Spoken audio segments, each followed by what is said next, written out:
What's up mga kuya? Welcome back to the channel and dear Xiaomi. So this is one of those videos na may idea ako, sabay record. As in, wala nang mga script, wala nang pagpaplano. As in, kung ano na lang yung knowledge na nasa isip ko. O, tama. And di ako actually sure kung gano'ng kahaba tong video na to, pero let's go. But before we get into it, I just wanted to give a shout out to today's sponsor, CDK Offers. And of course, if you haven't heard of CDK Offers, they're an online store selling various digital goods like software, programs, and game keys from different platforms at an affordable price. For example, if you want to get an affordable Windows 10 Pro key, then look no further as CDK Offers has you covered. Simply click buy now and use my code KG20 to get an extra 20% off on your purchase. Choose your preferred payment method and bam! You now have a legit Windows 10 Pro key, and to activate it, just simply copy the key, type activation in your Windows search bar and click activation settings. Change product key, paste, next, and activate. And congratulations, as you now have a genuine copy of Windows 10 Pro. You can check out this offer in the link in the video description. Special thanks again to CDK Offers for sponsoring this video. So based sa title ng video na to, I'm not trying to be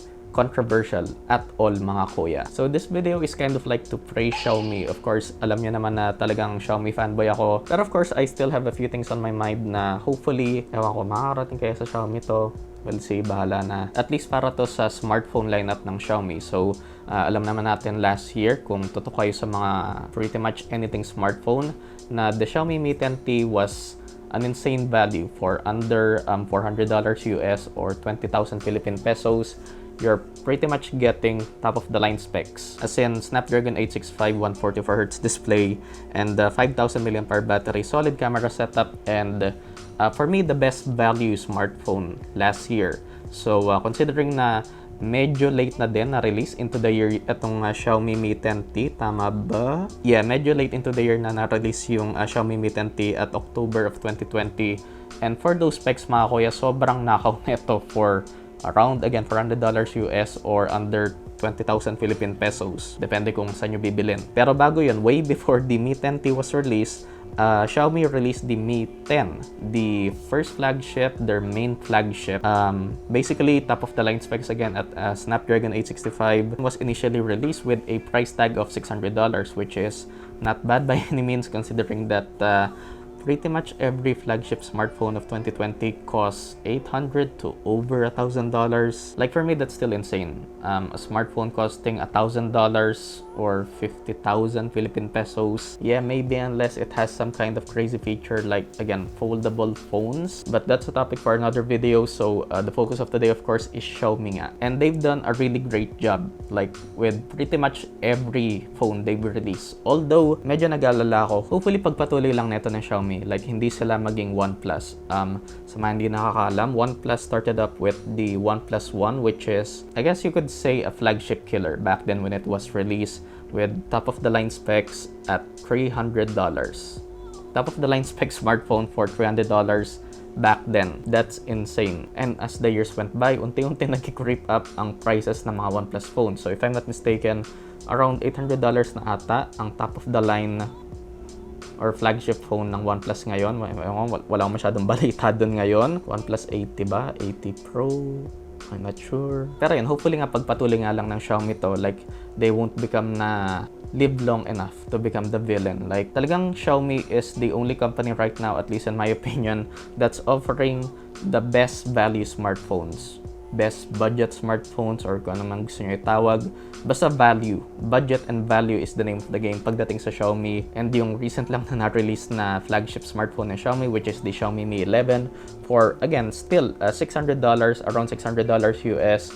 That's still a good value. Although, for me still, you shouldn't spend over $500 or 25,000 pesos on a smartphone. The Xiaomi Mi 11 for what it is, for around, again, $600 US, is still a great overall, all-around, I mean, smartphone for the price. And ito kasi, yung opinion ko pagdating sa mga flagship or top-of-the-line spec na smartphone is, I think unless it's like a foldable smartphone, which I don't really care about, a top-of-the-line spec smartphone should cost at a max of $600 US, which in this case fits right with the Xiaomi Mi 11. So correct me if I'm wrong on this one, but MKBHD, maybe a year or two ago, if I remember correctly, made a video like how much does a top-of-the-line flagship flagship smartphone costs to make. And if I remember correctly, the cost to manufacture a pretty much top-of-the-line spec smartphone costs $300 US. Yes, again, correct me if I'm wrong on that one. But for me, like a top-of-the-line spec smartphone should cost a max of $600 US. Yeah, Xiaomi is doing good with that, but hopefully again, they don't become OnePlus, wherein they start up to, they start to creep up in price as the years go by. But yeah, so I guess my main message to Xiaomi is to don't become OnePlus. And another thing nga na sinabi ko kanina regarding the Mi 10T and Mi 10. So again, the Mi 10 was released at the beginning of the year with a $600 price tag.